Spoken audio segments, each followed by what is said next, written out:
حضرت سعد رضی اللہ تعالیٰ عنہ فرماتے ہیں کہ حضور صلی اللہ علیہ وسلم کوئی بات ارشاد فرما دیتے تو بعض لوگ ایک دوسرے سے اس کے بارے میں بہت زیادہ سوالات کرتے اور پھر حضور صلی اللہ علیہ وسلم سے پوچھنے لگ جاتے۔ جب پوچھنا شروع کرتے تو اس وقت تو وہ چیز حلال ہوتی، لیکن وہ حضور صلی اللہ علیہ وسلم سے اس کے بارے میں اتنے سوالات کرتے کہ آخر وہ چیز اللہ کی طرف سے حرام کر دی جاتی۔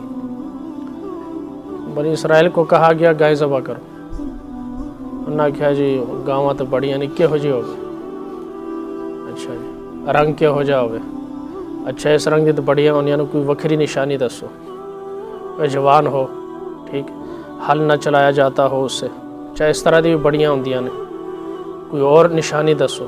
وہ کرتے کرتے اتنی وہ انہوں نے سوالات کی اور آخر میں کہا انشاءاللہ ٹھیک، اور پھر وہ بڑی مشکل سے ملی، چمڑا بھر کر جو ہے سونا اس کا دیا، بعض روایت میں اس کے وزن کے برابر سونا دیا کہ یتیم کی تھی، ودیاں موجہ لگ گئیں تو انہوں نے ایک گاہ لگ سوالات بار بار۔ آج بھی لوگوں کے پاس یہ ایک مسئلہ ایک مولوی صاحب سے پوچھیں گے، پھر جو وہ مولوی صاحب یہ کہتا ہے، اچھا مجھ سے پوچھ لیا اگلے مولوی صاحب وہ یہ کہتا ہے، بھائی آپ نے مسئلہ پوچھنا ہے یا آپریشن کرنا ہے؟ دوائی مل گئی کھاؤ آرام آ جائے گا، اب اس کو چیک کراؤ ویکھو جی کیا ہو جائے، اے دوائی دیتی ہے ڈاکٹر نے، ویکھو جی اے دوائی جو مسئلہ پوچھ لیا۔ ہاں مسئلہ پوچھنے کا مسئلہ کیا ہے یہ سمجھیں، مسئلہ پوچھنے کا مسئلہ کیا ہے کہ جس عالم دین پر آپ کو اعتماد ہے اس سے پوچھیں۔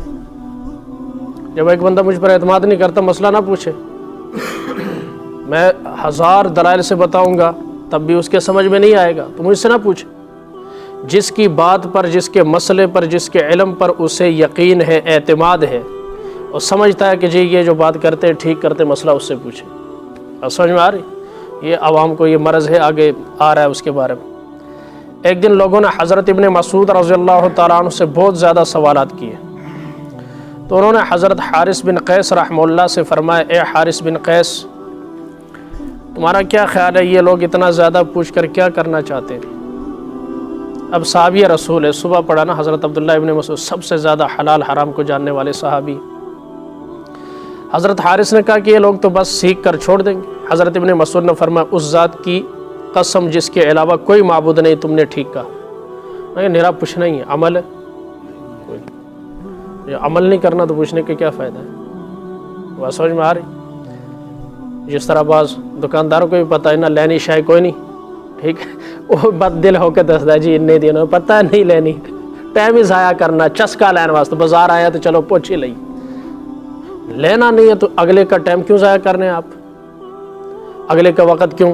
جیسے عورتیں 10 تھان نیچے اتروا لی، 20 اتروا لی، جی بس پسند نہیں ہے، پورا بازار کا ہر ایک کے ساتھ یہ کریں گے نہیں، اپنا وقت ضائع، دوسروں کا وقت ضائع۔ اسی طرح مسائل کے اندر ہے، ایک مسئلہ پوچھنے بیٹھ جاتے، جواب دیتے، میں نے تو ابھی بیٹھنا چھوڑ دیا نا ٹھیک ہے، باہر بھی اور ادھر بھی زیادہ بات ایک کرنی ہوتی، اگلے کی مجبوری ہوتی، اٹھ کر جانا ہوتا، آدھا گھنٹہ بٹھایا، اچھا جی پھر اے دسو جی، اچھا جی پھر اے دسو جی، اچھا جی۔ اب بندہ نہ اسے کہہ سکتا بھائی میری جان چھوڑ، اور نہ بیٹھ سکتا، اپنے کام بھی ہوتے، تو ہر چیز کا موقع محل ہے، اس کے ساتھ ہم رہے، یہ تہذیب ہے، دیکھیں ہم نے سیکھا ہے، ہم آپ کو بتا رہے ہیں، ایسا ہی ہے نا۔ تو ایک دوسرے سے باتیں کرنے سے، ان چیزوں سے وقت کیوں ضائع کر رہے ہیں؟ آپ کا جو مسئلہ تھا حل ہو گیا، اور بندہ دوائی لین جائے، 5 منٹ ڈاکٹر نے چیک کر کے دوائی دے دی، اور بے کے اتنے گپ شپ لائے، یہ عقل مندی نہیں۔ اسی طرح مریض کے بارے میں حال احوال پوچھ لیے، وہ ایک بیٹھا اس نے تنگ کیا،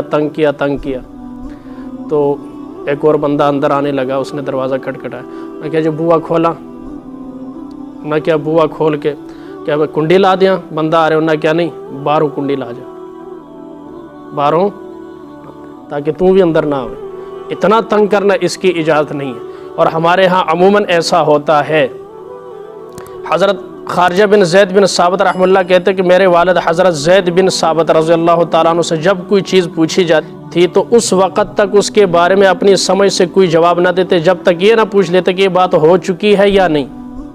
اگر وہ ہوئی نہ ہوتی تو اس کا جواب نہ دیتے، اور اگر ہو چکی ہوتی تو پھر اس کے بارے میں گفتگو فرماتے، اور جب ان سے کوئی مسئلہ پوچھا جاتا تو پوچھتے کیا یہ پیش آ چکا ہے؟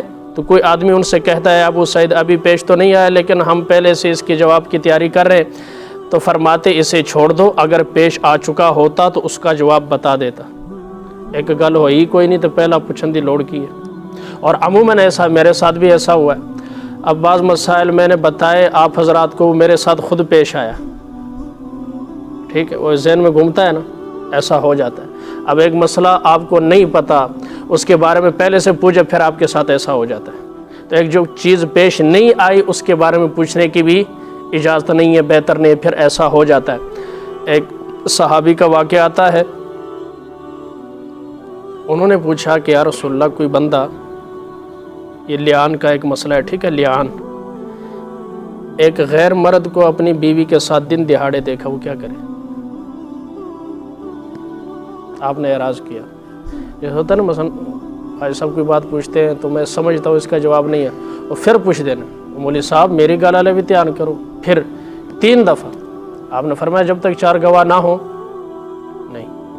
چند دنوں کے بعد انہوں نے اس طرح دیکھ لیا اپنی آنکھوں سے، اب 4 گواہ لانے ہیں، خود دیکھا، کیا کرتے؟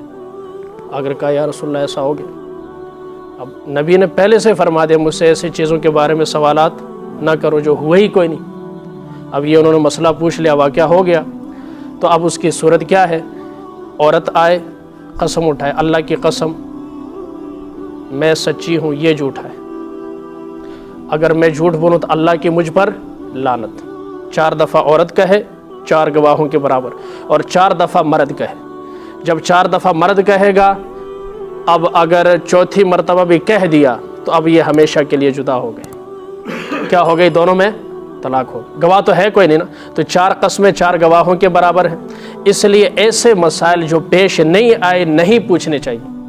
عموماً لوگ ایسا کرتے ہیں جی، کیوں اب ایک تاجر کا مسئلہ، مثلا ایک دکاندار کے ساتھ وہ مسئلہ متعلقہ ہے، تو وہ ایک زمیندار دار کیوں پوچھے؟ زمیندار دارے کا مسئلہ ہے، وہ تاجر کیوں پوچھے؟ سوال تو پیدا یہ ہوتا ہے جی کوئی پوچھ لینا، مولوی کو پوچھے گا، تیرے کو کسے کی پوچھنا ہے؟ تو اس لیے آپ اپنی فیلڈ کے متعلقہ، ہاں نماز کے مسائل پوچھیں، ہر ایک کے دین کے مسائل پوچھیں، نماز روزہ جو روزمرہ کی چیزیں ہیں، لیکن جو چیزیں متعلقہ ہی نہیں ہیں آپ سے، اس کی آپ بھی تاجر ہیں نا، آپ بھی تاجر ہیں اور بڑے تاجر بھی ہیں، اب بڑے تاجروں کے مسائل آپ سے پوچھے جائے، یقیناً آپ جواب نہیں دے سکتے۔ اس لیے ہر چیز کی حد ہے، زیادہ سوالات کرنا یہ جہل کی علامت ہے۔ اللہ تعالیٰ سے دعا، اللہ تعالیٰ ہمیں دین کے مسائل جو ضروری ہیں، جیسے نماز ہے، روزہ ہے، حج، زکوٰۃ ہے، سجدہ سہو کے مسائل، حلال حرام، جائز ناجائز، پاک ناپاک، ان مسائل کو پوچھنے کے اور فضول سوالات سے اللہ ہم سب کو محفوظ فرمائے۔ یہ مرض عام ہے، یہ مرض اگر کسی میں ہے تو اس کو ختم کیا کہ جو اس کے متعلقہ مسائل ہیں وہیں پوچھے، اس کے علاوہ کوئی مسئلہ نہ پوچھے۔ اللہ ہمیں فضول سوالات سے اور فضول خیالات سے محفوظ فرمائے۔